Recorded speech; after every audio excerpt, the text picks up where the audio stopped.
A man stranded alone in a mountain storm broke open a cabin floor and found $275 million buried beneath it, money that had been hiding there for over 50 years, waiting for someone brave enough to uncover it. Before we dive into this story, make sure to smash that subscribe button, because tomorrow we have an extra special story for you that will blow your mind. Let's get started. The mountains don't forgive mistakes. They don't forgive weakness. And they sure as hell don't forgive a man who thinks he can outsmart them. Eli had spent 22 years in those peaks. 22 years of frozen mornings, silent nights, and a life built on the bones of everything he'd once lost. He knew those ridgelines better than he knew his own reflection. He knew where the elk watered in summer, where the bears hibernated in winter, and where the ground turned to quicksand after a hard rain. He knew the mountain the way a man knows his own heartbeat, instinctive, constant, something he stopped noticing only because it was always there. But he didn't know what was hiding in the canyon below. Eli was 46 years old, though he looked older. The kind of older that came not from vanity or neglect, but from years of weather, solitude, and carrying grief like a stone sewn into his chest. His hands were thick and calloused. Hands that split firewood before dawn, skinned rabbits by lamplight, and had once, a long time ago, held the hands of people he loved more than air. His jaw was rough with days of beard, his eyes a pale, washed-out blue that caught the light in the mornings and gave nothing away by afternoon. He moved through the world quietly, deliberately, like a man who had long since stopped expecting anything from it and had made peace with the silence that followed. He lived in a cabin he'd built himself, high up on a ledge where the tree line thinned and the wind came howling off the peaks like something alive and hungry. The cabin was small: one room, a wood stove, a narrow cot, a shelf of canned goods, and a single window that looked out over miles of nothing but sky and stone. It wasn't beautiful the way postcards made the mountains look. It was raw, honest, and bone-deep cold for half the year. But it was his. And for 22 years, it had been enough. Scout was the only living thing Eli talked to most days. A 12-year-old mutt with a graying muzzle and one cloudy eye. Scout had shown up at the cabin door during Eli's third winter on the mountain. Half-starved, ribs pressing against his coat like fingers, tail tucked so low it nearly dragged. Eli had fed him scraps from his own plate and expected the dog to wander off by morning. Scout never did. He stayed, curled at Eli's feet every night since, a quiet and loyal companion who asked for nothing except warmth, the occasional scrap of dried meat, and the simple dignity of being near someone. In a life stripped of almost all human connection, Scout was the thread that kept Eli tethered to something real, something worth waking up for. The reason Eli lived alone on a mountain, the reason he had severed himself from the world below as cleanly as cutting a rope, was not something he spoke about, not to anyone, not to the handful of hikers or hunters who occasionally crossed his path and tried to make conversation at the trailhead. He would nod, maybe offer directions if they were lost, and then disappear back into the trees like smoke dissolving into air. People in the nearest town, a small, quiet place called Ridgemont about 40 miles down the mountain, knew his name. They knew he came in once a month for supplies, paid cash, and never stayed longer than he had to. Some said he was running from something, others said he was punishing himself. Both were true. Eli had lost his wife and his son in a single afternoon, 12 years before he came to the mountain. A car accident on a rain-slicked highway, the kind that happens in a fraction of a second and takes everything in one brutal, indifferent swipe. His wife, Sarah, was gone on impact. His son, a boy of 7 named Marcus, survived the crash, but not the hospital. Eli had been driving. The guilt of that, the full, crushing weight of it, had become so heavy that the only place it didn't suffocate him was up here, where the air was thin and the silence swallowed everything whole. He hadn't come to the mountain to heal. He came to disappear. And for 22 years it had worked. Eli's mornings had a rhythm to them, as reliable as the sunrise itself. He woke before dawn, when the sky outside was still black, and the stars hung so bright and close they looked like they'd been nailed there. He stoked the wood stove, coaxing the embers back to life with dry kindling and patience. He filled a dented tin kettle with snow melted in a pot over the flame and drank his coffee black and bitter while Scout stretched and yawned at his feet, tail thumping once against the wooden floor. Then he dressed in layers, wool thermals worn soft as skin, a flannel shirt patched at the elbows, a canvas jacket lined with rabbit fur he'd cured himself, and stepped outside into whatever the mountain had in store. Some mornings it was silence so thick and complete you could feel it pressing against your eardrums, like the whole world had gone underwater. Other mornings, the wind screamed through the pines like a living thing, bending the smaller trees and sending loose snow tumbling off the ridgeline in small, quiet avalanches that disappeared into the white below. Eli had learned to read the mountain's moods the way a sailor reads the sea, not with instruments or forecasts, but with something older, something felt in the gut, a shift in the air pressure, the way the birds went quiet, the particular stillness that settled over the valley like a breath being held, waiting for something to break. That November morning, the morning everything changed, he felt it the moment he stepped outside. He stood on the small porch he'd built in front of the cabin, coffee steaming in his hands, breath curling white in the freezing air. Scout sat beside him, ears perked forward, nose twitching rapidly, reading something in the wind that made the fur along his spine stand slightly on end. The sky to the west had turned a color Eli had only seen once before in all his years on the mountain. A flat, bruised gray, almost greenish at the edges, like a bruise spreading beneath skin. The kind of sky that meant something serious was coming. The kind of sky that didn't bluff. He looked down at Scout. Scout looked back at him with his one good eye, and for a long moment, neither of them moved. "Yeah," Eli said quietly, "I see it too." He'd survived bad storms before, whiteouts that lasted 3 days and turned the world into a featureless white void, winds that rattled the cabin walls like something enormous trying to claw its way inside. Snowfall so heavy and relentless it buried the woodpile overnight, and he had to dig his way out each morning just to breathe. He knew how to survive them. He'd done it dozens of times, alone, without complaint, without fear. But this one felt different. There was something in the air, a heaviness, a pressure, that made the hairs on the back of his neck stand up and stay up. Something old and instinctive deep in his bones told him to prepare harder than usual, so he did. He spent the entire morning hauling firewood from the shed to the cabin, trip after trip, armloads stacked against the back wall until the pile reached the ceiling beams. He checked the roof for weak spots, tightened the shutters with extra screws, and filled every container he had, pots, buckets, an old milk can, with packed snow to melt for water. He sealed the gaps around the door with rags and strips of old wool blankets, stuffing them into every crack and seam he could find.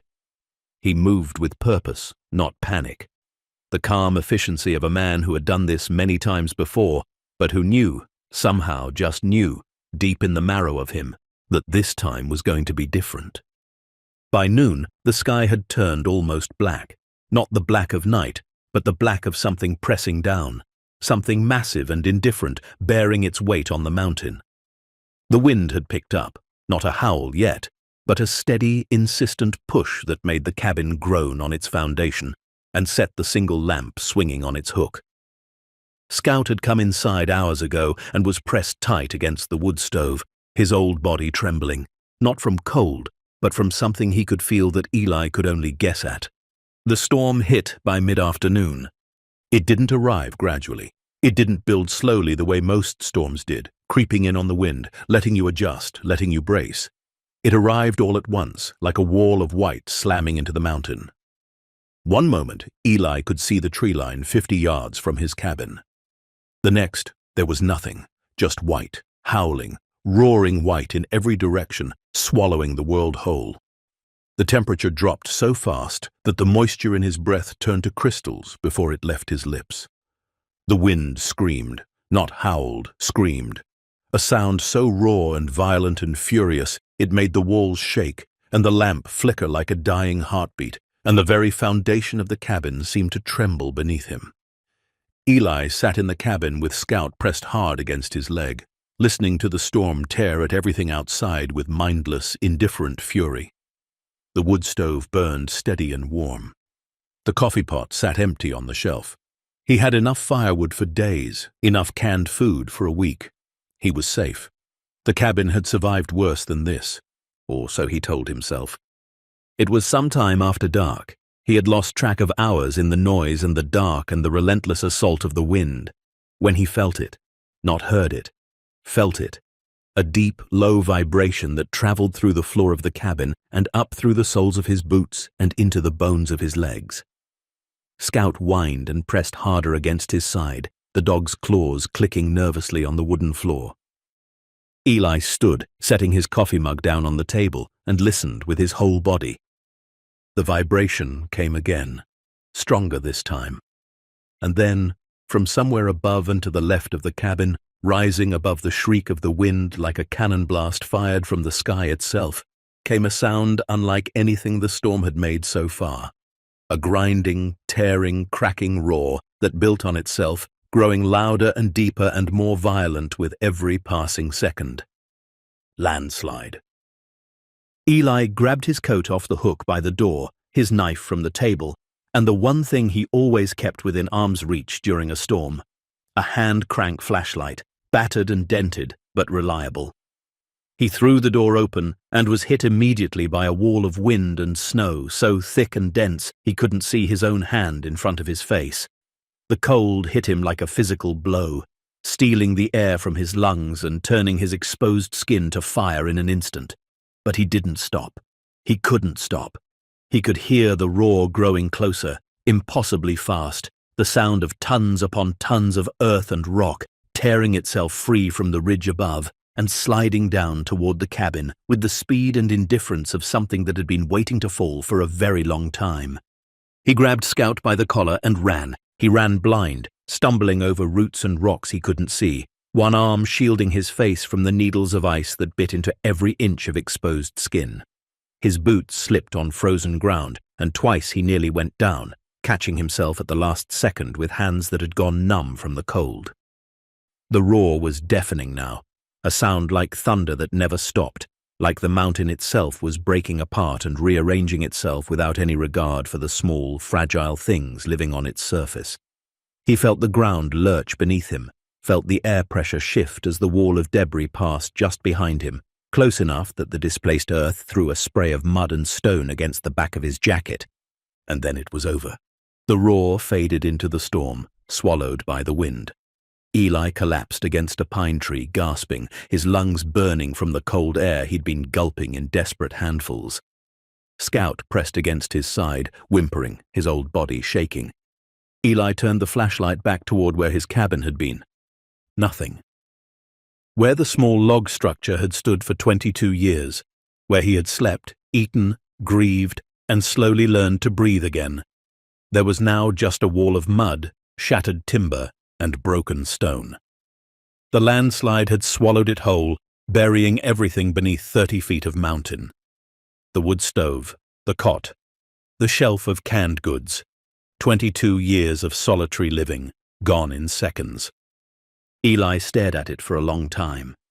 The flashlight beam trembled in his hand, and the cold was already seeping deep into his bones, past the skin, past the muscle, into something central and vital. He was soaked through. The wind cut through him like a blade made of ice. His fingers had gone from numb to something worse, a dull, aching cold that told him the tissue was beginning to die. Scout whined again, pressing close, as if trying to share what little warmth his old body still held. He had maybe 30 minutes, maybe less. He turned away from the wreckage and looked out into the white chaos of the storm. Going down the mountain was suicide. Not in this visibility, not with the ground unstable, not blind. Going up meant more exposure, more wind, more cold. There was nowhere to go. Nowhere except one direction he hadn't thought about in 22 years of living on this ridge. The canyon. It was a deep, narrow cut in the rock about a quarter mile from where his cabin had stood, hidden by a dense stand of pines that clung to the edge like a curtain. Eli had seen it once, years ago, during his first week on the mountain, when he was still mapping the terrain in his head, still learning every feature of the landscape that was going to become his world. He had looked down into it, seen how deep it dropped, how the walls rose on either side, how the narrow floor was shielded from the wind by the rock on all sides, and had moved on without a second thought. He had no reason to go there. He had his cabin. He had his life. The canyon was just another scar on a mountain he already knew, but now his cabin was buried, and the canyon was the only place the wind might not reach. He moved through the storm like a ghost, one hand on Scout's back, the other gripping the flashlight. The snow was knee-deep now and still falling, heavy and relentless, and every step was a battle against the weight of it. His body was shutting down. He could feel it happening, the way a machine shuts down when the power is cut, system by system, piece by piece. The cold was eating him alive from the outside in, and it was working fast. It took him what felt like an hour to cover the quarter-mile, though it might have been 20 minutes. Time had lost all meaning in the white, howling chaos. When he finally stumbled to the edge of the canyon, he dropped to his knees and looked over the rim, shining the flashlight down into the darkness below. The canyon dropped steeply, maybe 60 feet, but the walls were carved with natural ledges and handholds, worn smooth by centuries of water and weather. The wind, just as he had hoped, was muted down there. The canyon's narrow walls blocked most of it, turning the screaming nightmare above into something closer to a low, steady moan that echoed off the rock and faded. The air at the bottom was still brutal, still cold enough to kill, but it was survivable. Maybe. He climbed down carefully, one hand at a time, testing each hold before putting his weight on it. Scout followed behind him, moving with surprising agility for a 12-year-old dog, his claws finding purchase on the rough stone. The rock was slick with a thin layer of ice, and twice Eli's boots slipped, sending loose stones clattering down into the darkness below. But he held on. He had to hold on. There was no going back up. When he reached the bottom, he stood in a narrow channel of flat stone, the canyon walls rising on either side like the inside of some ancient cathedral carved by water and time. The wind was almost gone down here, just a low, distant moan high above, like an echo of something that had already passed. The snow on the ground was thin, only a few inches, and the air, while still freezing, had lost its killing edge. Eli turned on the flashlight and swept the beam slowly along the canyon floor, left to right, searching for anything. A rock overhang, a cave, anything that might block the wind and keep him alive through the night. That's when he saw it. At the far end of the canyon, maybe 100 yards away, half buried in a drift of old, compacted snow and tangled in a web of dead brush and dried vines, was a structure. A cabin. Small, built from thick logs, tucked tight against the canyon wall, as if it had grown there from the stone itself. Snow had piled high against one side, and vines had crawled partway up the walls over what looked like many, many years of neglect. But the roof was intact. The walls stood straight. The door was shut tight. Eli stared at it. His flashlight beam trembled slightly. From cold or from something else, he couldn't tell. In 22 years of living on this mountain, exploring every ridge, every hollow, every shadowed corner of the landscape he called home, he had never seen this place, never known it was here. The canyon was hidden enough on its own, and the cabin was set deep enough against the far wall that unless you were standing exactly where he was standing, soaked, freezing, half dead and desperate, you would never find it.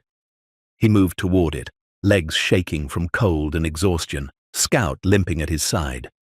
As he got closer, more details emerged in the flashlight beam. The logs were old, very old, weathered to a smooth, silvery gray by decades of rain and sun and mountain air. But they were solid, no rot that he could see, no cracks wide enough to let the wind through. Whoever had built this place had built it well, built it to last far longer than any cabin had a right to last, hidden at the bottom of a forgotten canyon where no one would ever think to look.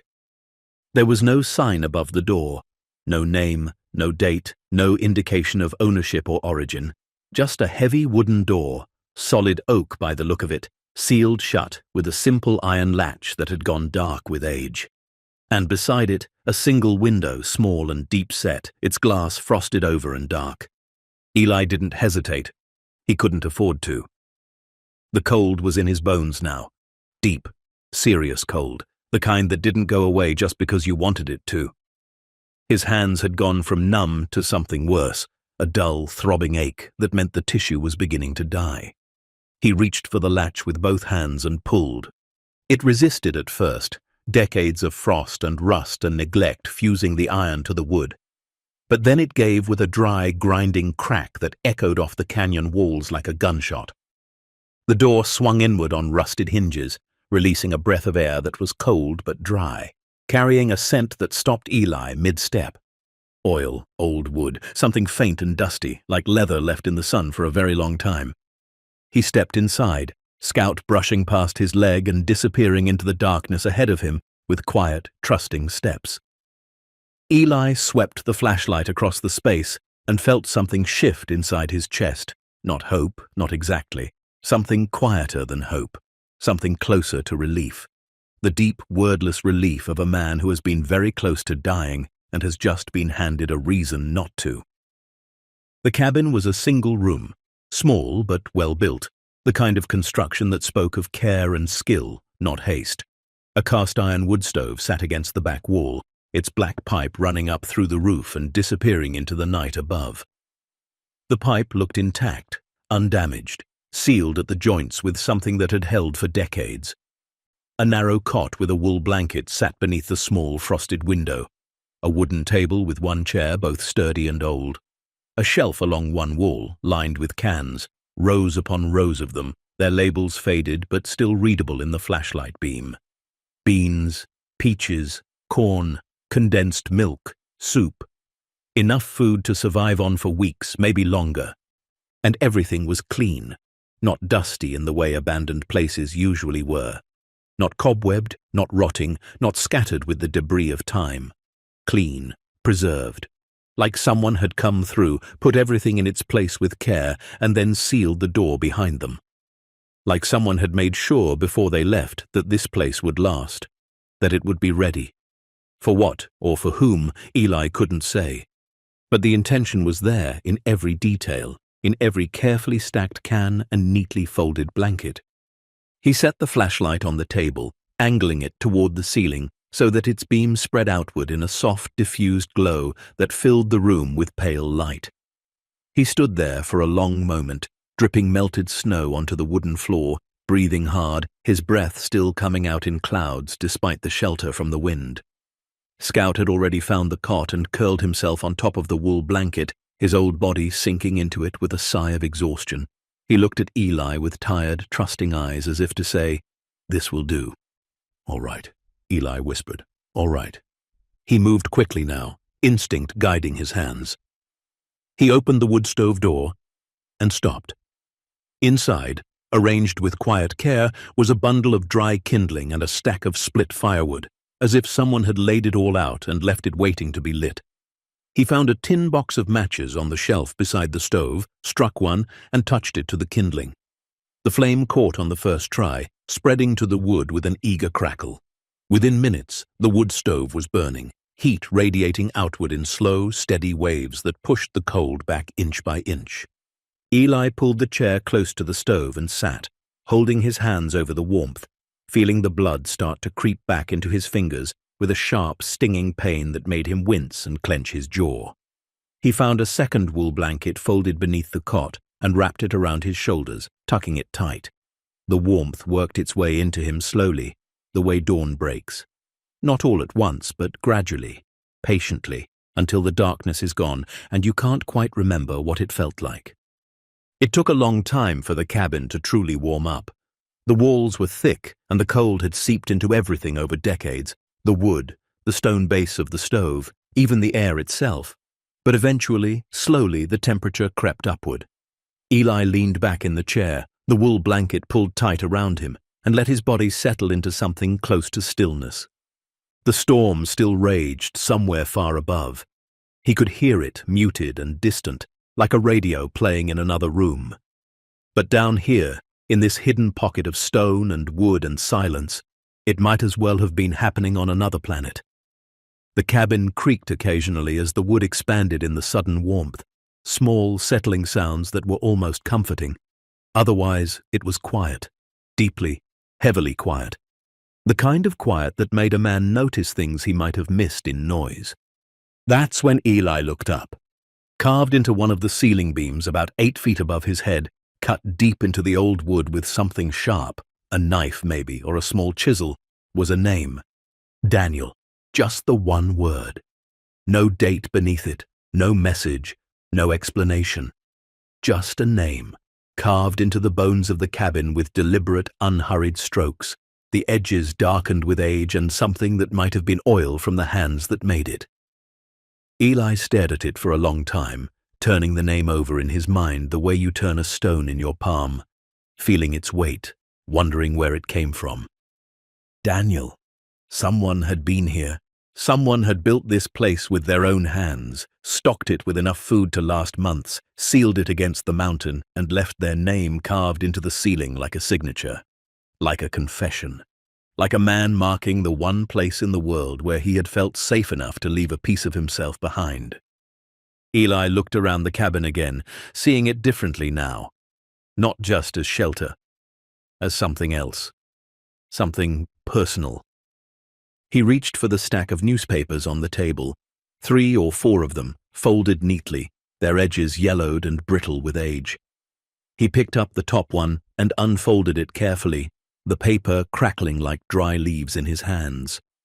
The date printed at the top of the page read March 14th, 1979. The headline was something about a congressional hearing on trade policy, something distant, something that belonged to a world Eli had no connection to and no interest in. But the date itself told him everything he needed to know. 1979, nearly 50 years ago. This cabin had been sealed and waiting for nearly 50 years. He set the newspaper down carefully on the table and leaned back in the chair, the warmth of the stove finally soaking deep into his muscles, loosening the knots that cold and fear had tied there. Scout had fallen asleep on the cot, one ear twitching in whatever dreams old dogs have. Outside, the storm continued its assault on the mountain above, but down here, in this forgotten pocket of canyon, the world had gone still. He should have slept. Every part of his body was demanding it, the ache in his muscles, the heaviness behind his eyes, the way the warmth of the stove was pulling him toward unconsciousness, like a current pulling a leaf downstream. But something kept him awake, something about the cabin that didn't quite fit. The cleanliness of it, the careful, deliberate preservation, the name carved overhead like a quiet prayer spoken to no one. This wasn't a place someone had stumbled upon and used in a pinch. This was built, intentionally, deliberately, by someone who wanted this place to exist and to last and to be hidden from the rest of the world. Someone who had chosen this exact spot in this exact canyon for a reason, and left it, sealed, stocked, waiting, for someone who might never come. It was sometime after midnight, he guessed, though there was no clock and no way to see the sky from inside the canyon, when Eli stood from the chair and began to walk the perimeter of the room. He wasn't sure what he was looking for. Just a feeling, like an itch at the back of his mind, something his eye kept sliding past, but his thoughts wouldn't release. A detail that didn't belong, a piece that didn't fit. He ran his hands along the walls, feeling the logs, the chinking between them. Solid. No gaps, no hidden panels, no doors concealed behind the shelving. He checked the shelf again. Just cans, a tin of matches, the small oil lamp with its half-full reservoir of fuel. He opened the wood stove and peered inside. Old ash at the bottom, the residue of fires burned long ago. Real fires. Someone had lived here, at least for a while. Then he walked to the back of the cabin, near the corner where the cot sat pressed against the wall, and his boot landed on something that gave. Not much, just a fraction of an inch, a subtle yield beneath his weight, like pressing on a board that wasn't quite fixed to the joists beneath it. The difference was so slight that most men would have walked right over it without a second thought. But Eli had spent 22 years on a mountain where missing a detail could mean the difference between life and death. His body had learned to notice things his mind hadn't yet caught up to. He stopped, lifted his foot, placed it back down, slowly this time, deliberately, feeling for the give again. There, a single floorboard, about 2 feet long, resting in its place among the others. It didn't look different. It didn't look loose or damaged or out of place. But when he pressed his weight onto it, it moved, just barely, just enough. Like it had been lifted and replaced more than once by hands that knew exactly what they were doing. Hands that had designed it to be removed without leaving a trace. Eli's heart was beating faster now. He could feel it in his throat, in the pulse at his wrists, in the quiet hum of something electric running through him that had nothing to do with the cold or the storm or the fear of dying alone on a mountain. This was curiosity, sharp and alive, the kind that grabs you by the collar and won't let you look away. He knelt down on the wooden floor, the wool blanket falling from his shoulders, and ran his fingers along the edges of the board. No nails held it in place, no screws, no pegs. It was simply resting in the channel between the boards on either side, held by its own weight and the tightness of the fit. Someone had cut it to size, smoothed its edges, and laid it back down so carefully that the seam was nearly invisible. A board that could be lifted and replaced 100 times without ever showing a sign of wear. Someone had done this on purpose. Someone had hidden something here and made sure the hiding place would hold. Eli's fingers gripped the edge of the board. He paused for just a moment.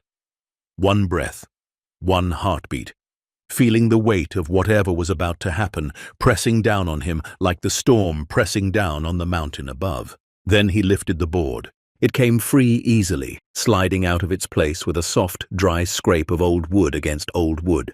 He set it aside on the floor and shone the flashlight down into the space beneath. It was not dirt. It was not rot. It was not the dark, cold earth of a mountain floor. It was metal, a strongbox, old, heavy, its surface dark with age but unmarked by rust, as if whatever had protected it had kept the damp and the decay at bay for decades. It sat in a shallow cavity cut deliberately into the stone beneath the floorboards, nestled there with care, with purpose, like something buried not in haste, but with patience, with intention. Eli stared at it. The flashlight beam caught the edge of the metal box and threw a thin line of reflected light across the cabin floor, sharp and bright in the dim room. Scout lifted his head from the cot, one ear cocked, watching his owner kneel in the back corner of a hidden cabin, with something old and deliberate sitting at his fingertips. The dog's tail thumped once against the blanket. The storm howled somewhere far above them, muffled and distant, like a voice calling from another world. Eli didn't move. Not yet. He just knelt there, one hand resting on the cold surface of the strongbox, and felt the weight of it. Not just the physical weight, though it was heavy. Heavier than an empty box had any right to be. It was something else, a weight that felt older than the cabin, older than the canyon, older than the mountain itself.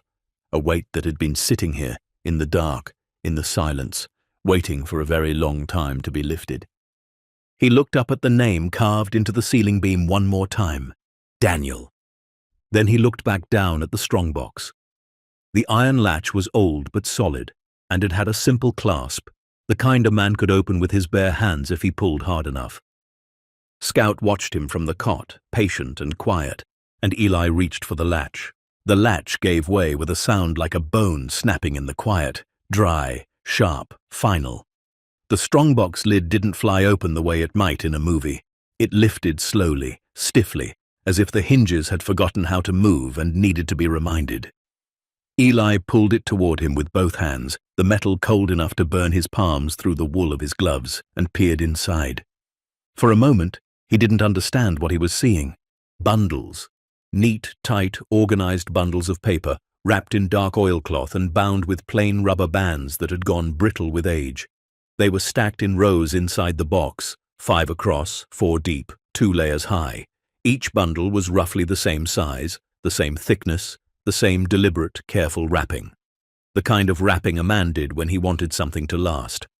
When he wanted to make sure that whatever was inside would survive decades of damp and cold and the slow, patient rot that the mountain brought to everything it touched.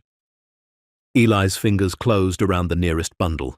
He unwrapped the oilcloth carefully, not out of reverence but out of instinct, the same careful, methodical way he handled everything, and held the contents in his hands. Cash, bills, old ones, large ones, the kind of currency that hadn't been printed in decades. He fanned them out slightly, tilting them toward the flashlight beam, and his breath caught somewhere between his chest and his throat. Hundreds. Old hundreds. The kind with the elaborate, ornate portrait and the thick, heavy paper that felt almost like cloth between his fingers. He counted the first bundle quickly, his lips moving silently in the dim light of the cabin. 1,000. 2,000. 5,000. 10,000. The bundle held $10,000. Eli set it down on the floor beside him and reached for the next one. Same size, same wrapping, same weight in his hands. He unwrapped it, counted it. 10,000 again. He reached for a third. 10,000. A fourth. 10,000. His hands moved faster now, pulling bundles from the strongbox one after another, unwrapping them just enough to confirm what was inside before setting them in a growing pile on the wooden floor beside his knee. Every single bundle held $10,000. The strongbox held 40 bundles. He counted them twice to be sure, laying them out in rows on the cabin floor, his flashlight propped against the leg of the table so the light spread across the space like a pale, wavering sun. 40 bundles, 10,000 each, $400,000. Eli sat back on his heels and stared at the money spread across the floor. The numbers didn't feel real. They felt like words in a language he hadn't spoken in a very long time, abstract, disconnected from anything in his life. He had lived on $20,000 a year for the past decade, sometimes less. The idea of $400,000 sitting in a box beneath a single floorboard in a hidden cabin at the bottom of a forgotten canyon felt less like a discovery and more like a hallucination brought on by cold and exhaustion and the particular brand of madness that came from being alone too long. But it was real. He could feel it, the paper in his hands, the weight of the bills, the slight texture of the oilcloth still clinging to his fingers. It was real. Scout lifted his head from the cot again, watching Eli with mild curiosity, tail thumping once. The dog didn't care about money. He cared about warmth and food and the man who provided both. Eli almost smiled. Almost. He looked at the floorboard he'd already removed. Then he looked at the boards around it. The ones on either side. The ones in front. The ones behind. The cabin floor stretched out before him in the flashlight glow. Dozens of boards, all laid with the same smooth, careful craftsmanship, all resting in their channels with the same quiet precision. A thought formed in his mind, slow at first, like smoke curling upward from an ember, and then faster, sharper, with a clarity that made his chest tighten. He reached for the board next to the one he'd already lifted. His fingers found the edge, gripped it, and pulled. It came free just as easily as the first.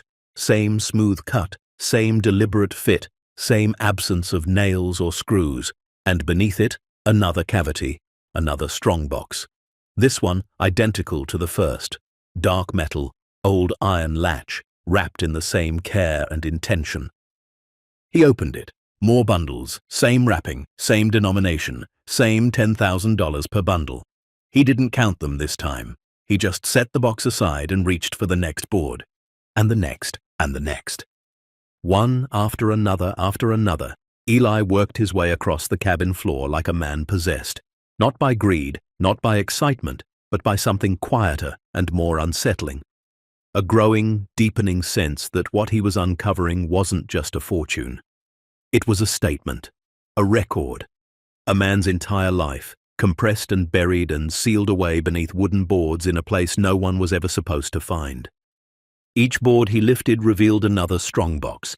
Each strongbox held the same meticulous stacks of cash, wrapped in oilcloth, bound with brittle rubber bands, preserved with the patience of someone who had all the time in the world and nothing else to do with it. Some boxes held more than others. 60 bundles, 80 bundles once, near the far wall, a box that held 100 bundles and made Eli's hands shake when he set it aside. He worked through the night. The wood stove burned steady and warm, feeding on the firewood he'd found stacked inside it, and the cabin filled slowly with heat and the quiet, dry sound of old paper being unwrapped and set aside. Outside, the storm continued its assault on the mountain above, but Eli barely heard it anymore. The world had shrunk to the size of this room, to the wooden floor and the metal boxes and the growing mountains of cash that spread across the cabin like the wreckage of something enormous and long buried, finally being brought to the surface. By the time the grey light of dawn began to creep through the frosted window, thin and pale and barely visible, but there, Eli had lifted every single floorboard in the cabin. Every one of them. 37 boards in total, each one hiding a strongbox beneath it, each strongbox packed with cash wrapped in oilcloth and darkness and decades of silence. He sat in the middle of the empty floor, the wooden boards stacked neatly against the walls, the strongboxes open and emptied, their contents arranged in organized rows across the bare stone beneath, and counted. It took him 3 hours. He counted each bundle individually, laying them in lines of 10 across the stone floor, then grouping them by the 100, then by the 1,000. He counted them once, then went back and counted them again, because the first number he reached didn't make sense. It couldn't make sense. It was too large, too impossible, too enormous to belong to a single man in a single cabin at the bottom of a forgotten canyon in the middle of a mountain, but the second count came up the same. $275 million. Eli sat perfectly still for a very long time after that. The number hung in the air of the cabin like something physical, something with weight and presence and a gravity of its own. $275 million. Buried beneath the floor of a cabin no one knew existed, hidden in a canyon no one ever visited, on a mountain where the only living soul for miles in any direction was a grieving man and his old dog. Scout had fallen back asleep on the bare stone, curled tight against the warmth radiating from the wood stove, unbothered by the fortune spread across the floor around him. Eli watched the dog breathe for a while, the steady rise and fall of his old ribs, the occasional twitch of a paw chasing something in a dream, and felt something he hadn't felt in a very long time. Not happiness, not exactly, something more complicated than that, something that felt closer to the ground shifting beneath his feet, the slow, unavoidable realization that the world had just changed shape, and he was standing in the middle of the change, and there was no going back to what it had been before. He had to understand. He had to know why. Why was this money here? Who had buried it? And why had they left it? All of it, every single dollar, in a place where it might never be found. That's when he noticed the journal. It had been inside the last strongbox he'd opened, the one nearest the back wall, pressed flat against the bottom beneath a single bundle of cash that had been wrapped more carefully than the others. He'd set it aside without thinking, too focused on the counting, the numbers, the growing impossibility of what he was uncovering. But now, sitting in the pale morning light, with $275 million spread across the floor around him like the leaves of some enormous, terrible tree, he reached for it. It was leather-bound. Old leather, dark and cracked with age, worn smooth in the places where hands had gripped it. The edges, the cover, the spine. The kind of book a man carried with him every day, held close, slept beside. A journal, a diary, a confession pressed between two covers and hidden beneath a floor where no one would ever read it. Eli opened it carefully. The pages were yellowed, brittle at the edges, but intact. The ink had faded to a rust-brown color like dried blood, but it was still legible. The handwriting was small and precise, the handwriting of someone who had been trained to be careful with numbers, with details, with the small, exact marks that meant the difference between truth and error. At the top of the first page, in letters slightly larger than the rest, was a single line. "My name is Daniel Marsh, and I am going to tell you what I have done." Eli set his jaw and kept reading. The entries were dated, running from January of 1978 to September of 1979, Nearly 2 years of handwritten confession, laid out in careful, methodical paragraphs that read less like a diary and more like a man building a case against himself. Against the life he had lived, against the choices he had made and the ones he had been forced into, and the slow, grinding descent into something he could never undo. Daniel Marsh had been an accountant. That much was clear from the first page. He had worked for nearly a decade for a man known in certain circles simply as Sullivan. No first name, no title, just Sullivan. A name that carried its own weight, its own history, its own shadow. Sullivan ran an organization that moved money across state lines, laundered it through shell companies and dummy accounts, and a network of businesses that existed on paper and nowhere else. It was organized crime, not the flashy Hollywood kind, not the kind that made headlines and ended in dramatic shootouts. It was the quiet kind. The kind that operated in offices with clean carpets and locked doors, where men in suits made decisions that destroyed lives without ever raising their voices. Daniel had been good at his job. Too good. He understood numbers the way some men understood music or prayer, instinctively, deeply, with a fluency that made complex things look simple. Sullivan had noticed this early and had promoted him, given him access, given him trust. And for years, Daniel had used that trust to do exactly what he was paid to do. Make the numbers work. Make the money disappear and reappear in places where no one could trace it. But somewhere along the way, Daniel didn't pinpoint exactly when in his journal, and Eli suspected he didn't know himself, something had shifted inside him. A quiet, persistent discomfort that grew over months and years like a crack spreading through glass, invisible at first, then impossible to ignore. He had seen what Sullivan did to people who got in the way. He had seen the aftermath, not the violence itself, which was always handled by others, but the silence that followed it. The way a name would disappear from the organization's records overnight. The way questions were met with blank faces and the kind of stillness that told you everything you needed to know without a single word being spoken. Daniel had started skimming. Slowly at first, a fraction of a percent here, a rounding error there, amounts so small they would never trigger an audit. He was too good at the numbers for that. He knew exactly how much he could take without being noticed, and he took it month after month, year after year, moving it through channels he had built specifically for the purpose.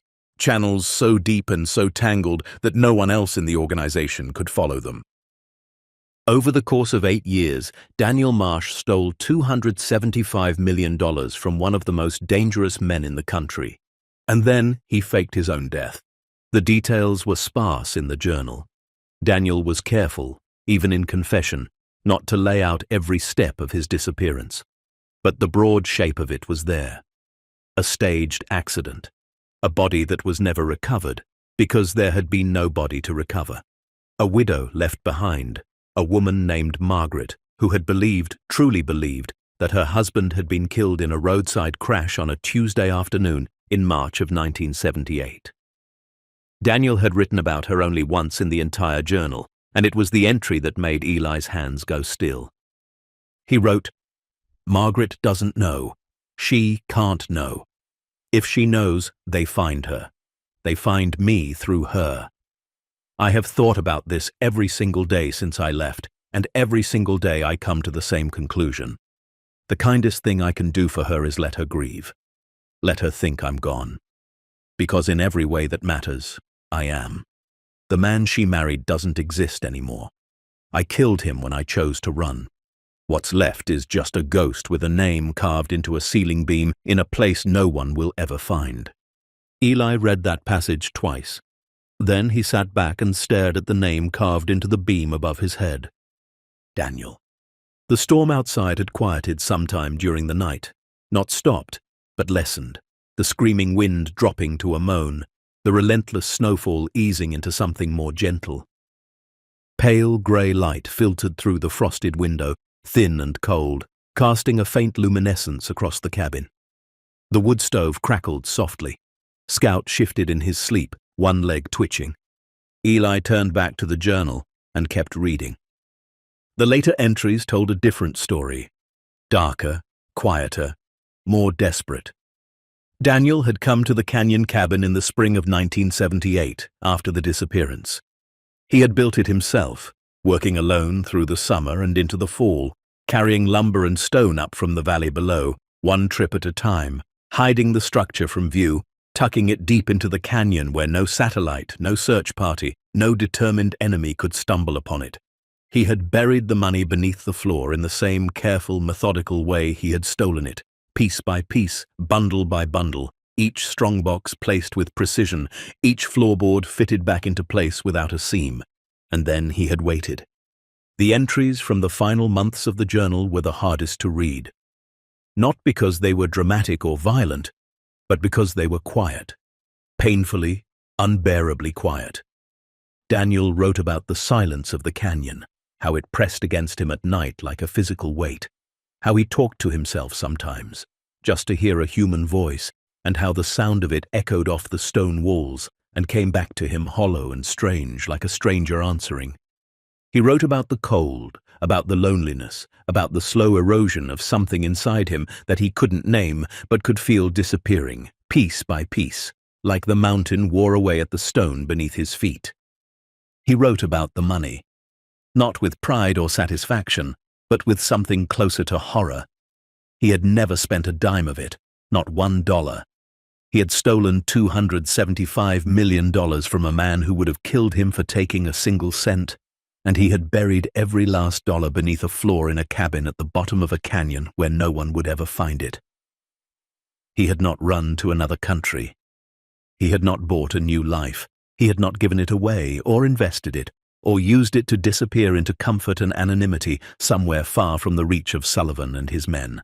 He had simply hidden it, and himself, and waited for a future that never came. The final entry in the journal was dated September 22nd, 1979. It was short, only a few lines, written in a hand that shook slightly, as if the man holding the pen had been trembling when he wrote it. Eli read it slowly, mouthing the words as if saying them aloud might help him understand the weight behind them. I don't know how much longer I can stay here. Not because of them. I think they've stopped looking. A man can disappear if he disappears completely enough. No, I can't stay because I'm disappearing too. Not the way they would have made me disappear. Quietly, slowly, from the inside. I built this place to hide the money. But I think in the end, I built it to hide myself. And the two things turned out to be the same. If someone finds this, they'll find the money too. I don't know what to tell them to do with it. I don't know if it can be given back without destroying the people it came from. I only know I couldn't keep it, and I couldn't throw it away. So I left it here, in the dark, with me. I hope someone finds it someday. I hope they do something with it that I couldn't. Daniel. Eli closed the journal. He held it in his hands for a long time, feeling the weight of it. The leather cover worn smooth by the hands of a man who had carried it every day for nearly 2 years, who had poured his guilt and his grief and his slow dissolution into its pages the way other men poured theirs into bottles or prayers. A man who had stolen a fortune from monsters, hidden himself at the bottom of the world, and spent the rest of his days watching himself disappear.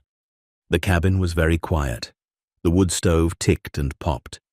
Scout breathed in the soft, rhythmic way of dogs deep in sleep.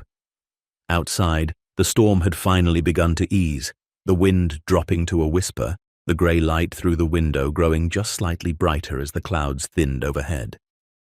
Eli looked down at the bare stone floor, at the open strongboxes, the neat rows of bundled cash, the empty channels where the floorboards had once rested. $275 million spread out before him like the bones of something that had been buried alive and was only now, after 50 years, seeing the light.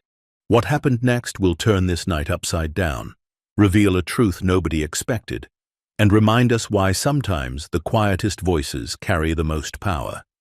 Stay tuned to see what happens next. If you're enjoying this story, please like, share, and subscribe for more. He set the journal down on the table beside the stack of newspapers and the tin of matches and the small oil lamp. Then he stood, his knees stiff from hours of kneeling on cold stone, and walked to the window. He wiped a circle in the frost with his sleeve and peered out into the canyon. The storm was breaking apart. Patches of blue sky showed through the clouds like eyes opening after a long, dreamless sleep. The canyon walls rose on either side, grey and ancient and indifferent, dusted with fresh snow that glittered in the thin morning light. The air outside looked sharp and clean, the kind of air that came after a storm, scrubbed raw by wind and water, carrying the scent of pine and wet stone and something older, something that belonged to the mountain itself. Eli turned back to the cabin, to the money, to the journal, to the name carved into the ceiling beam. Daniel had been dead for decades. That much was certain. The journal made it clear, not in any single statement, but in the accumulation of all of them. The way the entries grew shorter and quieter toward the end. The way the handwriting deteriorated, not from haste but from something deeper. A man losing his grip, not on a pen, but on the reasons to keep holding it. The final entry read like a goodbye, a quiet, exhausted, almost peaceful goodbye from a man who had run out of places to hide, even from himself. Daniel had not come back for the money. He had not returned to this cabin, had not lifted a single floorboard, had not touched a single dollar after burying it all beneath the floor and sealing the door behind him. He had vanished into the mountain the same way the mountain swallowed everything else, slowly, completely, without a trace. Which meant that for 50 years, $275 million had been sitting here, in the dark, in the silence, waiting. And somewhere out there, somewhere beyond this canyon, beyond this mountain, beyond the storm and the snow and the 40 miles of wilderness that separated Eli from the nearest town, there were people who had been looking for this money for half a century. People who had the resources, the connections, and the ruthlessness to find it if they ever learned it existed. Sullivan might be dead. Probably was. 50 years was a long time, even for men who lived carefully and violently, and with every intention of lasting longer than the world around them. But organizations like the one Daniel had described didn't die with their leaders. They evolved, they adapted, they passed their structures and their secrets and their debts down through generations the way old families pass down land or grudges, or the quiet, patient knowledge of where the bodies were buried. Eli looked at the journal one more time. Then he looked at the money.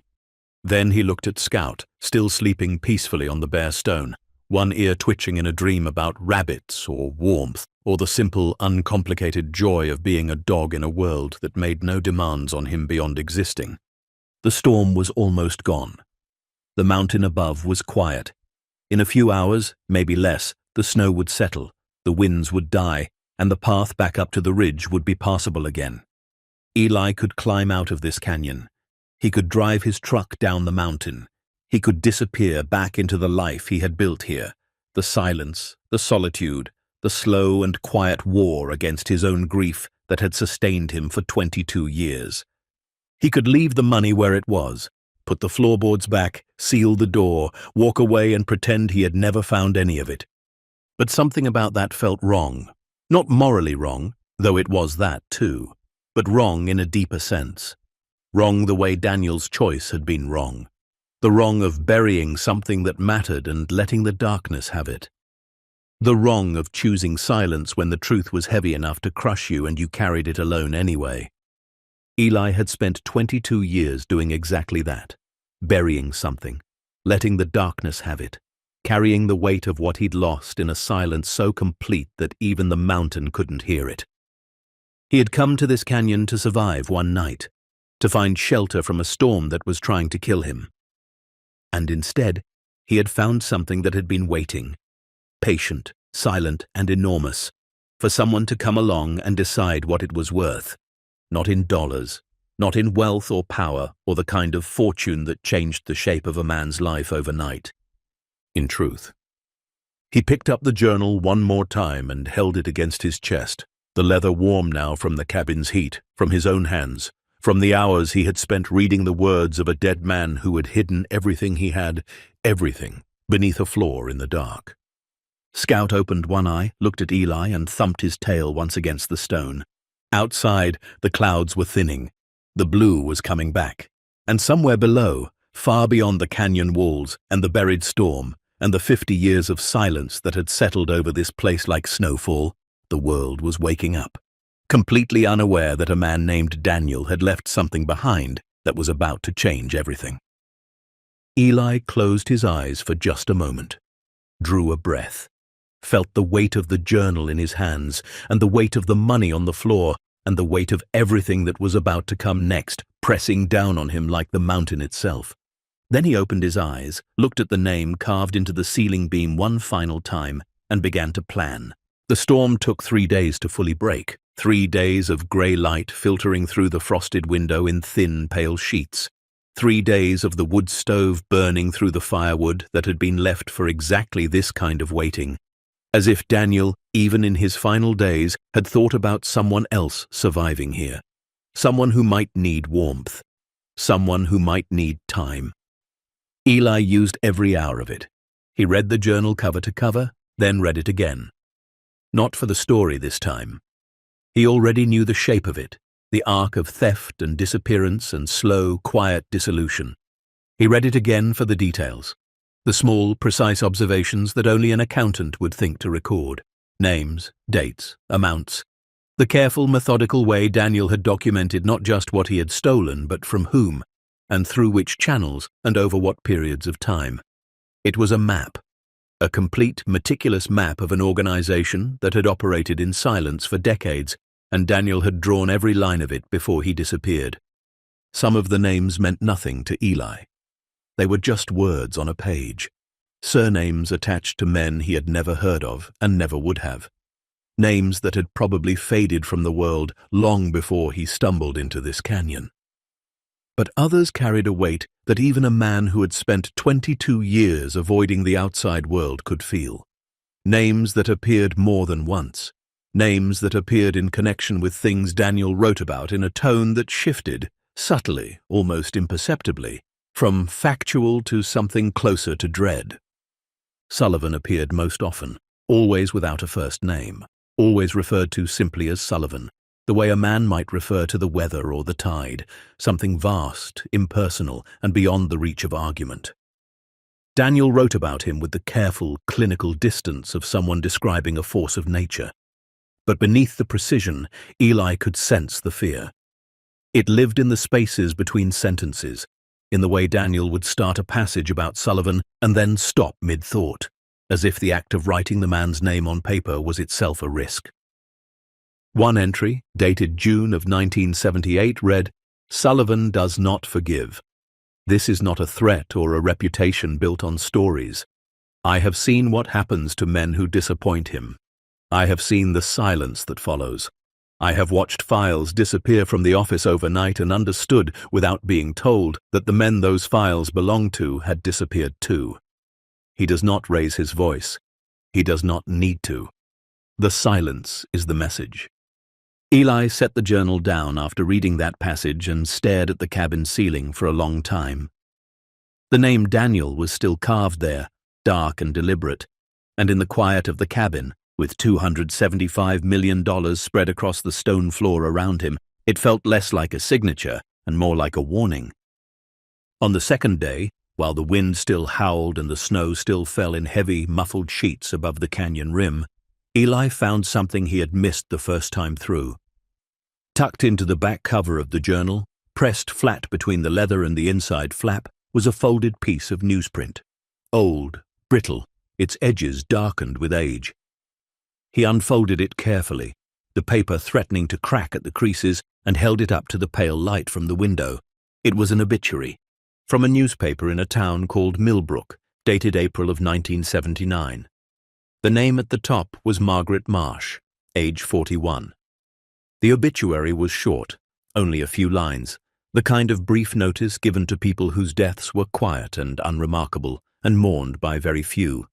It said she had passed peacefully in her sleep. It said she was survived by no immediate family. It said she had been a schoolteacher for 15 years and that her colleagues remembered her as kind, patient, and deeply private. It said that her husband, Daniel, had been killed in a roadside accident the previous year, and that Margaret had never fully recovered from the loss. Eli read it once, then again.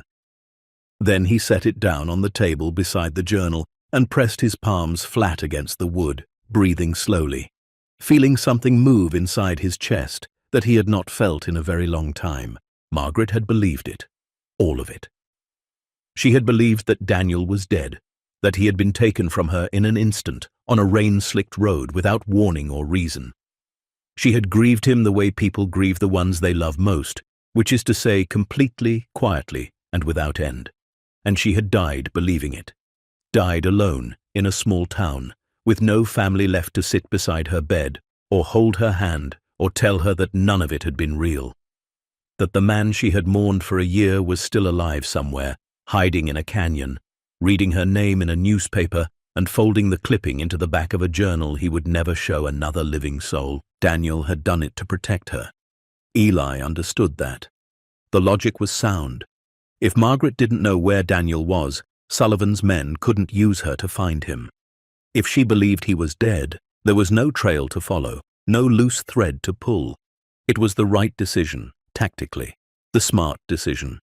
The decision an accountant would make, cold, calculated, based on the numbers and the odds and the probability of survival. But it was also the cruelest thing Eli had ever read. He thought about Sarah, his wife. The way she had looked at him in the morning light, hair still tangled from sleep, coffee steaming in her hands, laughing at something he couldn't remember anymore. The way her hand felt in his, warm, light, certain. The way the world had gone silent the moment the phone rang and the voice on the other end told him what had happened. He thought about Marcus, 7 years old. A boy who collected rocks and asked questions about everything and laughed so hard sometimes that he couldn't breathe. A boy who had been alive and breathing and laughing one afternoon and gone the next, and Eli had not been able to do a single thing about it except drive to a mountain and disappear. Daniel had lost Margaret too. Not to death, not really, to choice. To the impossible, agonizing calculation that sometimes life demanded, save someone you love by letting them believe you are gone forever. It was a different kind of loss, but Eli recognized it. He recognized the shape of it, the weight of it, the way it settled into a man's bones and stayed there, heavy and permanent, like a stone that could never be moved. 2 men, 2 mountains. 2 kinds of grief so similar they might have been mirror images of each other, held up in the same pale light and found to be the same shape after all. Eli picked up the journal one more time and held it against his chest. The leather was warm now. Body heat, hours of handling, the slow accumulation of his own presence soaking into the material. He closed his eyes and breathed. In and out, in and out. The wood stove crackled. Scout snored softly on the stone floor, one paw twitching. On the morning of the 3rd day, the storm broke. Eli knew it before he looked outside. Felt it in the way the cabin went quiet, the way the wind stopped its moan, and the air pressure shifted, and the world seemed to exhale after holding its breath for 72 hours. He stood, stretched his stiff legs, and wiped a clear circle in the frost on the window. Blue sky. Thin, cold, winter blue, stretching from horizon to horizon above the canyon walls, like a ceiling made of glass. The snow had stopped. The clouds had torn apart and drifted away, leaving the mountains scrubbed clean and white and impossibly sharp against the sky. Sunlight hit the canyon floor for the first time in days, catching the fresh snow and turning it into a sheet of hammered silver that hurt to look at directly. It was beautiful. The kind of beautiful that only came after destruction, raw and new and almost violent in its clarity. Eli dressed carefully, layering his clothes the way he always did, and began the slow process of deciding what to take with him. He couldn't carry $275 million up a canyon wall. He wasn't naive enough to think that was possible, or wise, or safe. The money had to stay here, for now. It had stayed here for 50 years. It could stay a little longer. But the journal could not stay. The journal was the key to everything, to the money, to Daniel, to Sullivan, to whatever remained of an organization that had been hunting for this fortune since the day it disappeared.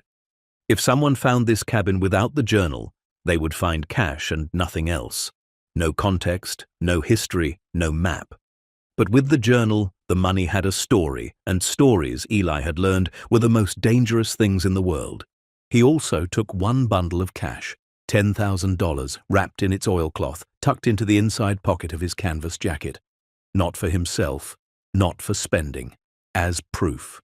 The kind of proof that couldn't be dismissed or argued away or written off as the ramblings of a broken man living alone on a mountain.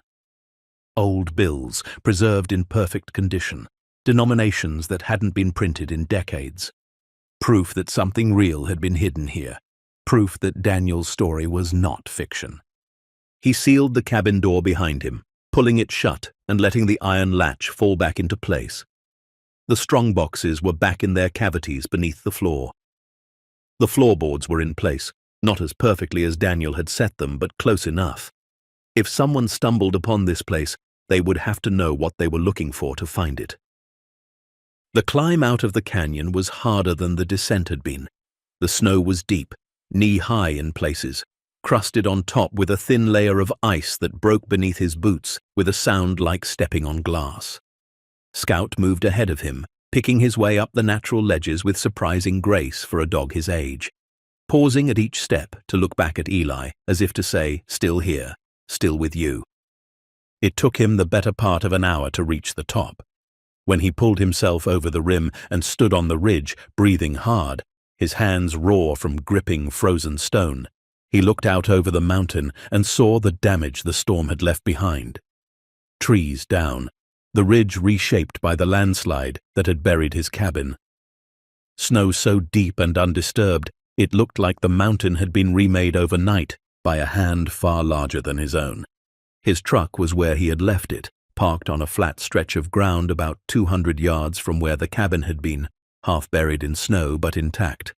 He spent 20 minutes digging it out with his hands and a flat piece of wood he found in the wreckage, clearing the engine, the wheels, the exhaust pipe. It started on the third try, the engine coughing and sputtering in the cold before settling into a rough, reluctant idle.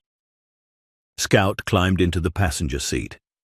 Eli sat behind the wheel for a long time, the heater blasting, the cabin of the truck slowly warming around them.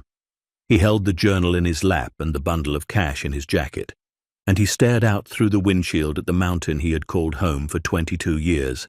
Then he put the truck in gear and drove down. The drive took 4 hours on roads that were barely passable, packed snow, ice beneath the surface, branches down across the path in a dozen places that had to be dragged aside by hand. But Eli knew these roads better than he knew anything in the world, and the truck, old and stubborn as it was, held the mountain beneath its tires with a grip born of years of practice.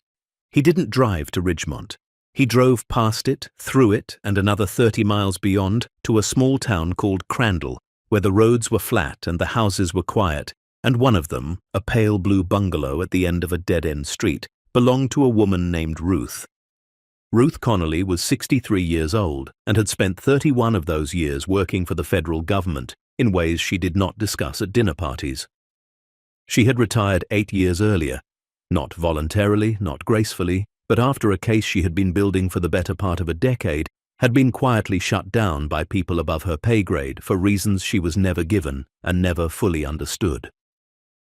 She had come to Crandall to disappear in the way that people who had spent their careers investigating disappearances sometimes did, quietly, carefully, with the particular kind of exhaustion that came from fighting battles no one else could see. Eli had known her for 6 years. Not well, not the way friends knew each other, but well enough. He had crossed her path once, years before the mountain, when the grief was fresh and raw, and he was still stumbling through the world like a man with a wound that wouldn't close. Ruth had been kind to him in the way that only people who had seen the worst of human nature could be kind, without pity, without judgment, with a steadiness that asked nothing and offered everything. He had not seen her since, but he had not forgotten her. He pulled up to the blue bungalow just after dark. The porch light was on. A thin curl of smoke rose from the chimney. Scout climbed out of the truck and shook himself, sending a spray of melted snow across the quiet street. Eli walked to the door and knocked. Ruth opened it on the second knock.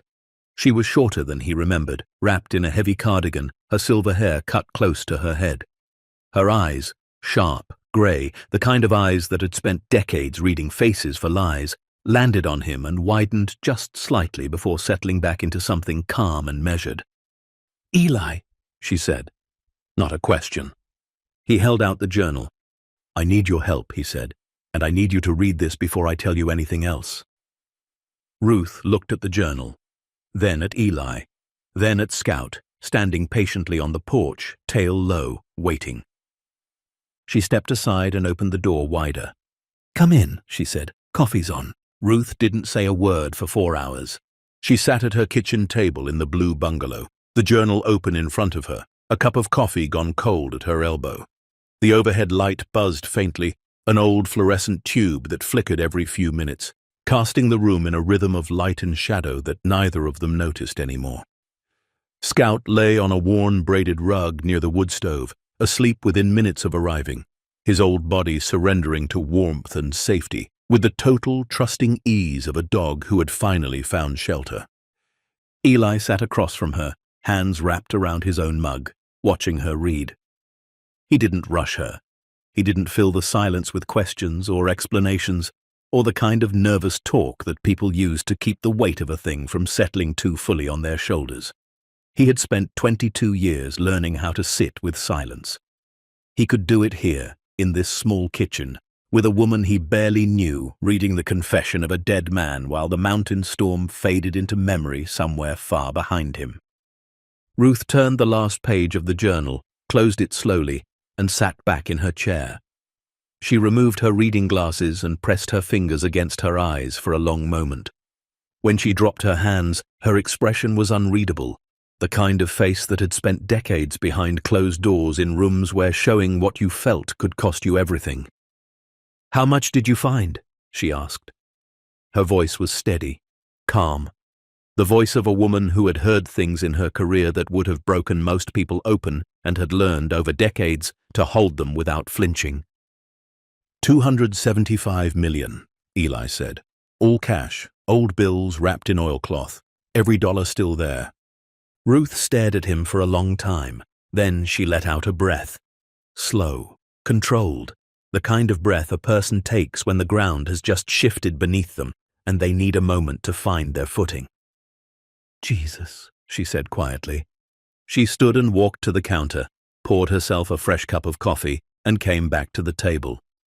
She didn't sit down right away. She stood behind her chair, both hands on the back of it, looking at the journal like it might bite her. "Sullivan," she said. Not a question. A confirmation. Like a name she had heard before, not in this context, not connected to a hidden canyon cabin and 50 years of buried cash, but somewhere. In a file, maybe. In a conversation that had happened in a room with no windows and no recording devices. In the peripheral vision of a career spent looking at the edges of things that powerful men wanted to keep in the dark. "You know the name," Eli said. Ruth nodded slowly. She sat down, wrapped both hands around her mug, and looked at him with those grey eyes that saw more than they let on. "I know the name," she said. "Sullivan's been dead for 22 years. Heart attack in his sleep, the story goes. Very quiet, very private. The kind of death that powerful men arrange for themselves when they want the world to stop asking questions." She paused. "But his organization didn't die with him. It never does. These things don't work that way." "Then who runs it now?" Ruth's jaw tightened, just slightly, just enough for Eli to catch it. She picked up the journal again and flipped back to a page near the middle where Daniel had written a list of names.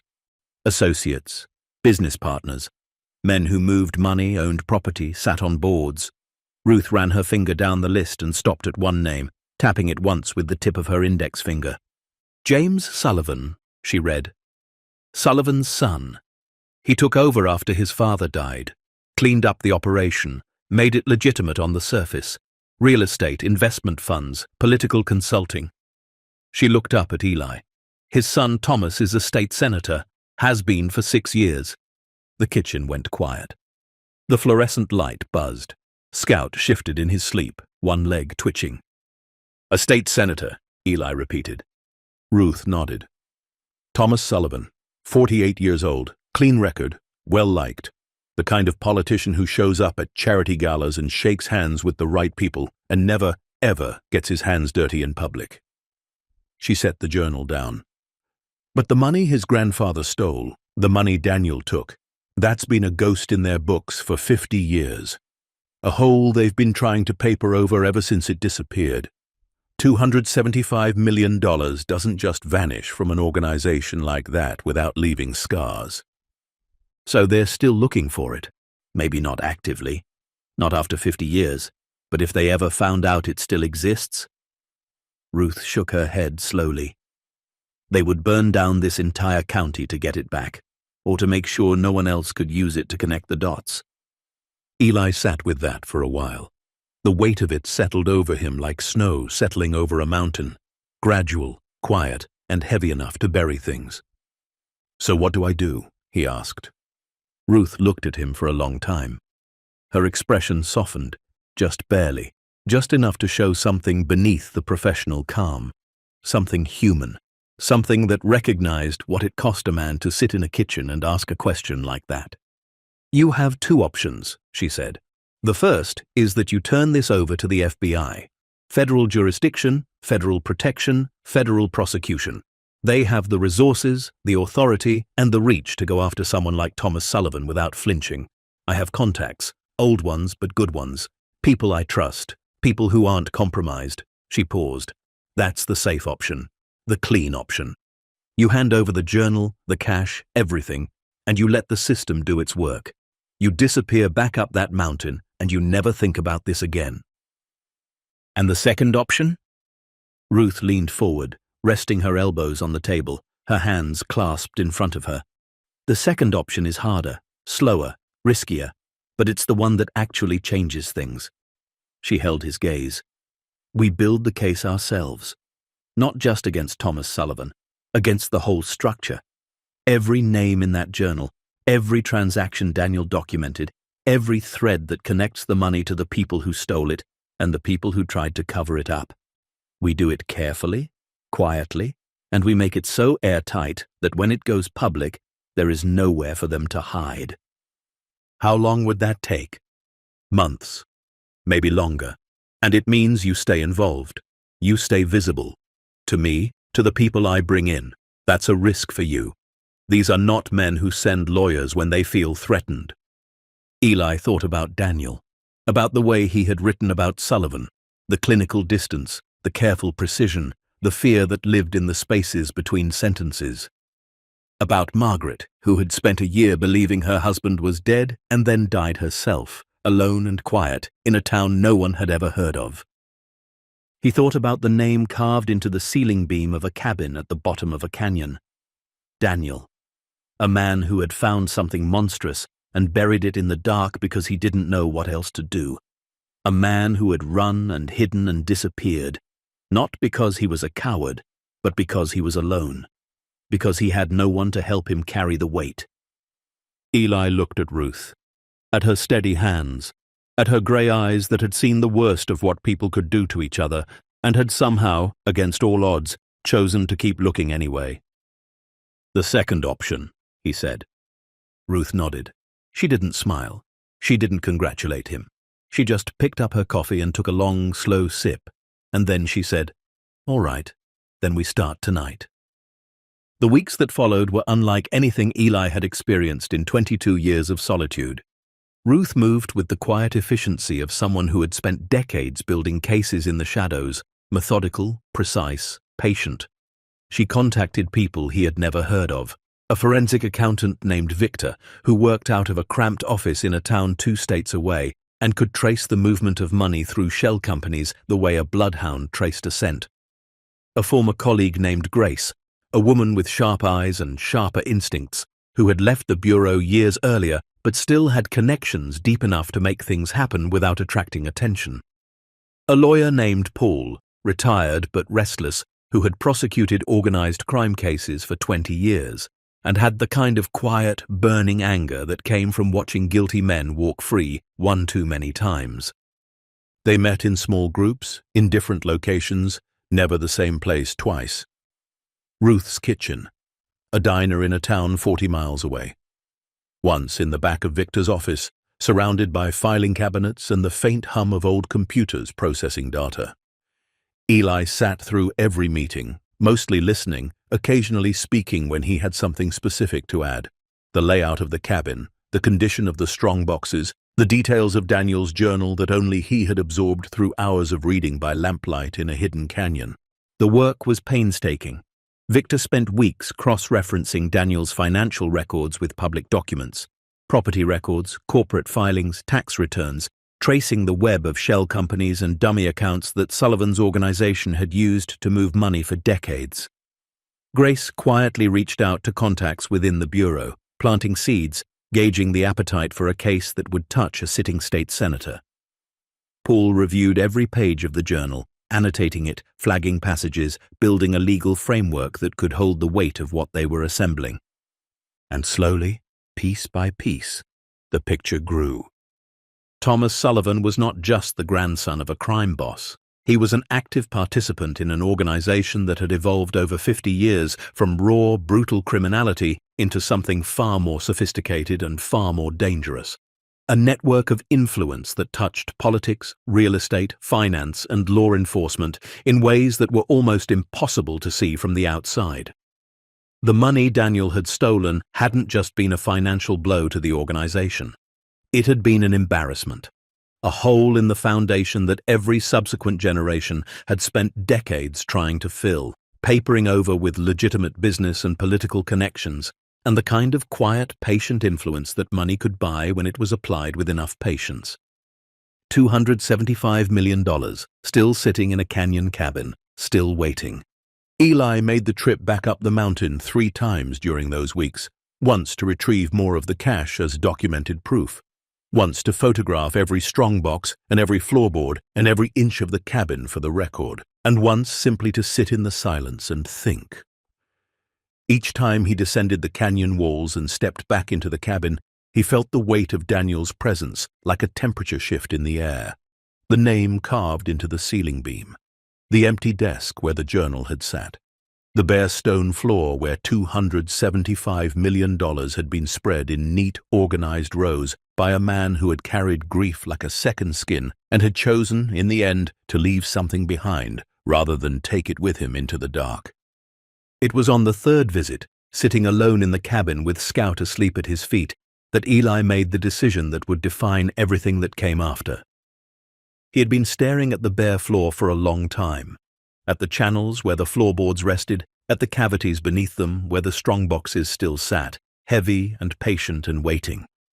Ruth had advised him to let the FBI handle the money once the case went public. Turn it over as evidence. Let the federal government decide what happened to it. Seizure, forfeiture, return to victims. The legal, proper, procedurally correct thing to do.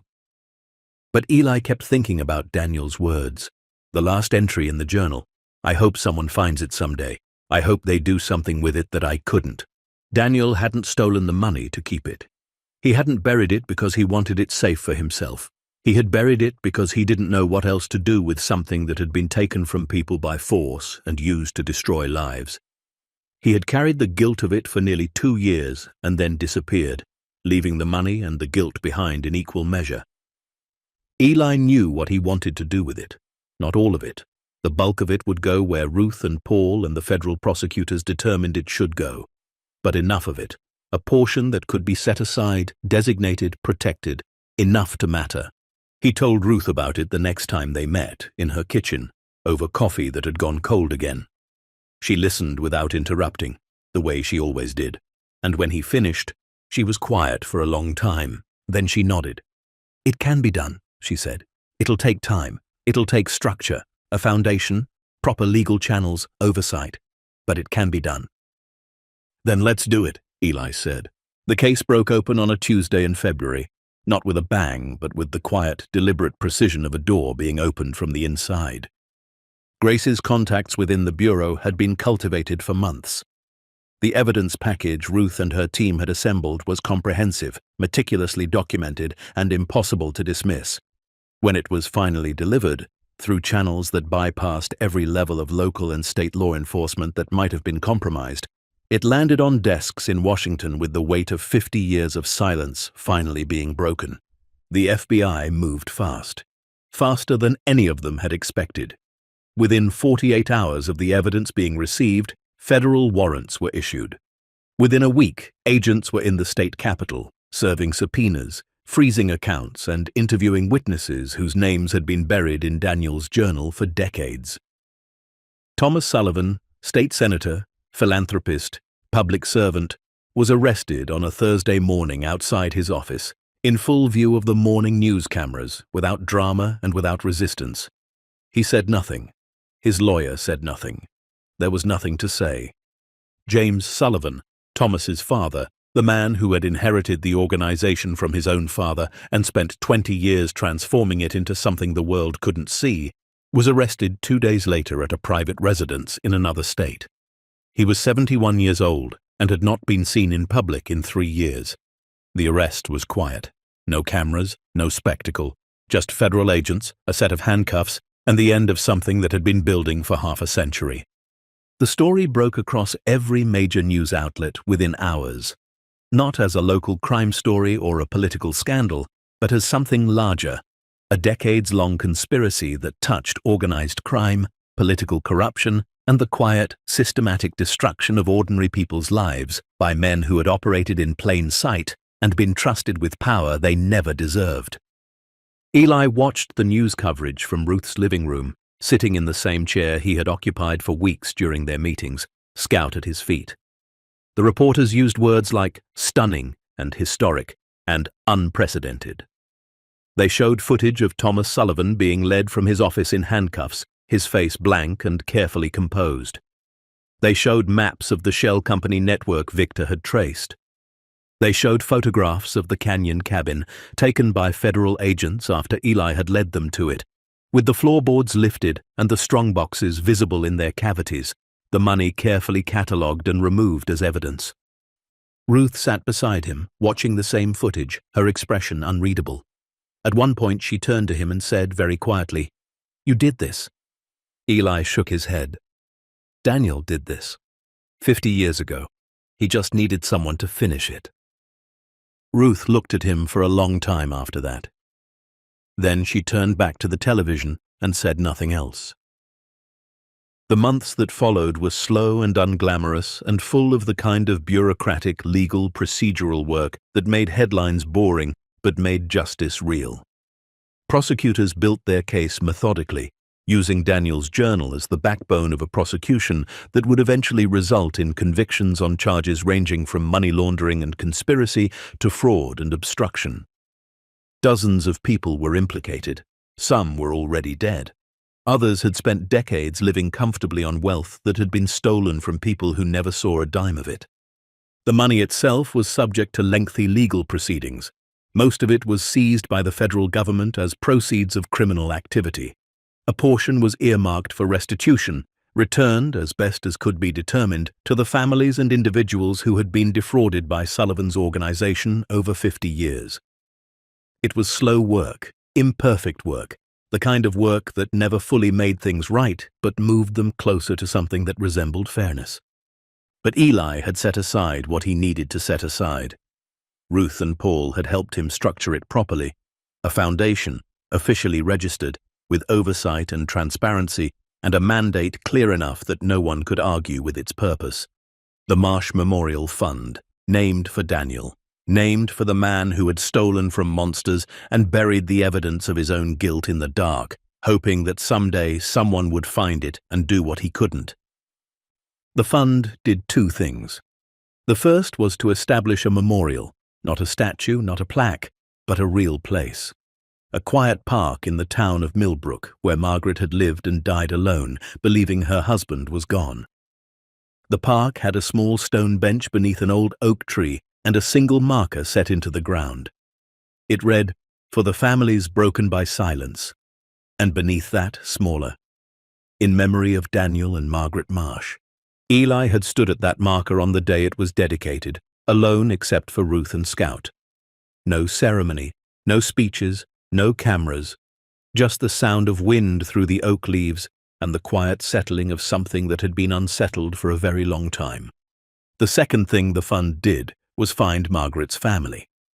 Not immediate family, she had none, but distant relatives, a sister's daughter living in another state, a cousin who had never known Margaret well but remembered her as a quiet woman who taught school and smiled rarely but sincerely. They were told the truth, all of it. About Daniel, about the money, about what had happened and why Margaret had spent her final year grieving a man who was still alive somewhere, hiding in a canyon, carrying guilt like a stone in his chest. The cousin cried when she heard it. The sister's daughter sat in silence for a long time and then said simply, "At least now we know." Eli returned to the mountain in the spring. The snow had begun to melt by then, slow, grudging thaw that turned the ridgelines to mud and sent small streams running down the slopes like veins of water finding their way back to the valleys below. The air smelled like pine and wet earth and the particular sharp sweetness that came when winter finally loosened its grip and let the mountain breathe again. He spent 2 weeks rebuilding his cabin. Not in the same spot. The landslide had made that impossible, the ground too unstable, the scar too deep.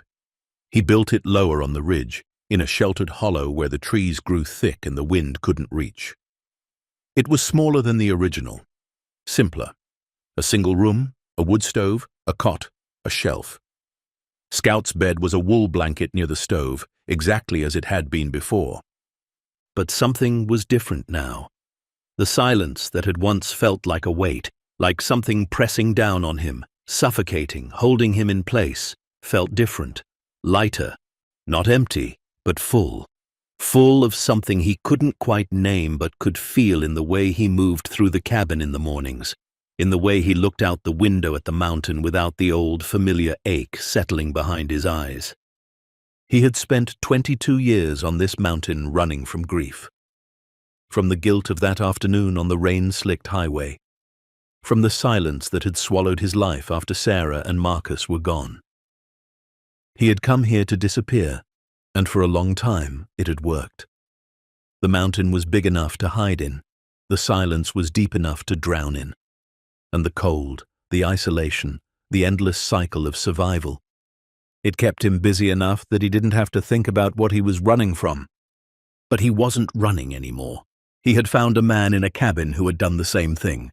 Run, hide, disappear, and had watched that man's story play out to its quiet, devastating end. Daniel had buried everything he had beneath a floor and called it protection. But it wasn't protection, it was surrender. A slow, silent giving up disguised as strategy. Eli wasn't going to do that anymore. He was still on the mountain. He still lived alone, still woke before dawn, still split firewood and melted snow, and talked to Scout more than he talked to anyone else. But the reason had changed. He wasn't here because the world had broken him and he had nowhere else to go. He was here because this was where he chose to be. Because the mountain gave him something he needed. Not escape, but clarity. Not silence, but space. Space to think, to breathe, to be a man who had lost everything and had somehow, against all odds, found a reason to keep going.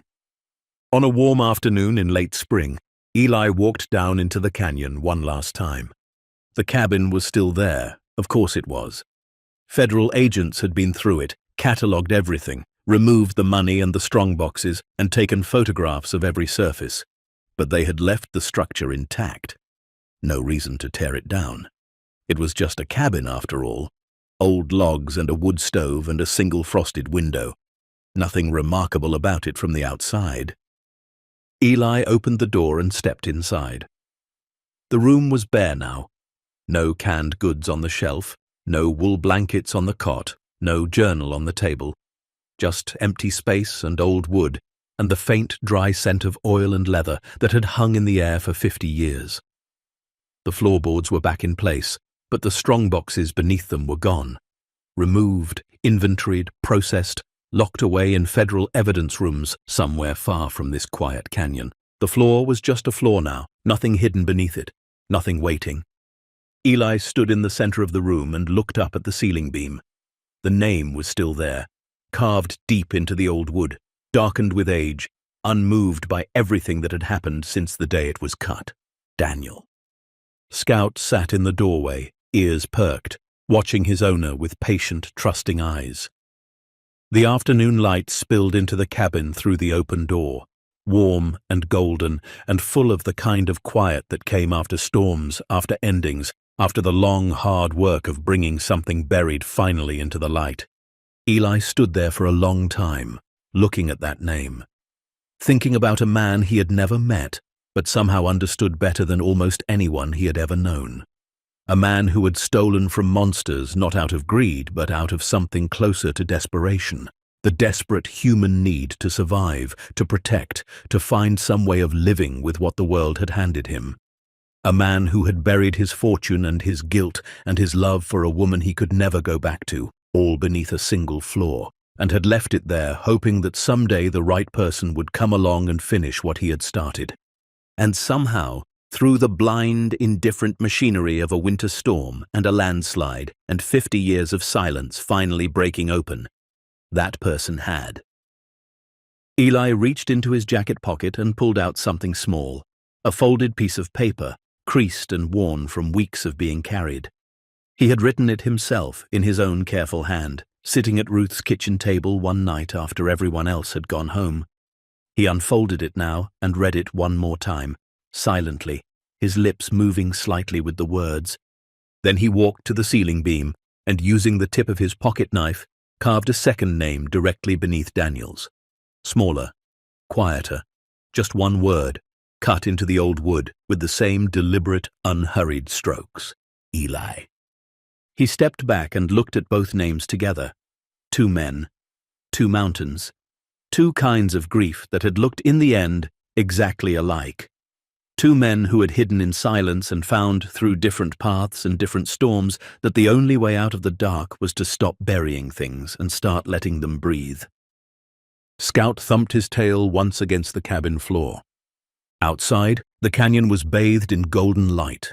The walls rose on either side like the pages of an old book, and somewhere above, beyond the rim, the mountains stretched out in every direction, vast, ancient, indifferent and beautiful, in the way that only things which had existed long before any of us, and would exist long after, could ever be. Eli folded the piece of paper one more time, the words he had written, the ones he had never spoken aloud to anyone, and tucked it into a crack in the ceiling beam, right between the two names. A quiet promise, a small, private thing, left in a place where only someone who knew to look would ever find it. He turned, walked to the door, and paused with his hand on the frame. He didn't look back. He didn't need to. The cabin would stand here in this canyon for decades more, maybe longer. The logs were good wood, built by careful hands, sealed against the mountain with the kind of patience that outlasted everything except time itself. And somewhere inside it, carved into the bones of the place, two names waited. Not as warnings, not as confessions, but as proof that two men had been here, had carried something heavy, and had chosen in the end to set it down. Scout stood and followed him out into the light. The mountain was quiet. The afternoon sun warmed the stone beneath their feet. And Eli walked, not away from anything this time, but simply forward, into whatever came next, into the slow, unhurried business of being alive. Because sometimes the heaviest things we carry aren't what the world puts on us. They're what we bury ourselves, in silence, in shame, in the quiet belief that no one would ever understand. And sometimes it takes a storm, and a stranger's confession, and the simple, stubborn act of refusing to leave something important in the dark to finally set it down. Anyone can find courage if they're willing to open the door and let the light in. That's the end of this story. But there are more waiting for you right now. Two more powerful stories are on your screen.